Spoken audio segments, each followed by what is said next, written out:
აქ ამ ადგილზე კიდე ისე ამოვედი. ნუ ნახო, ასე თქვა, ძველი პარტნიორები უკვე ბევრი წლის წინ, 10 წლის წინ და მეტიც რას ვითანამშრომლეთ, ვმუშაობდი ადრე აი განათების თემებში. და ახლა გავისეინო აქ. ნახეთ, აქ სულ განათება, ნატურები, ესეც ყველაფერი მოდის კონტეინერებით.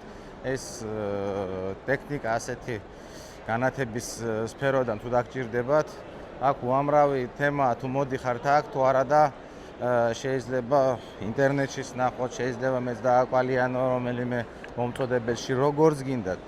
მე მთავარია ის უნდა შემოგთავაზოთ, თუ დაგჭირდებათ ლოგისტიკა მე ამის და ზოგადად მაქვს ძალიან ასე ვთქვათ, შეკვეთის წარმოება დავიკავშირდით. Strongway Logistics Georgia გაიგეთებს ძალიანად პროცესს, ჩამოგიტანს ტვირთს. ამიტომ დავიკავშირდით.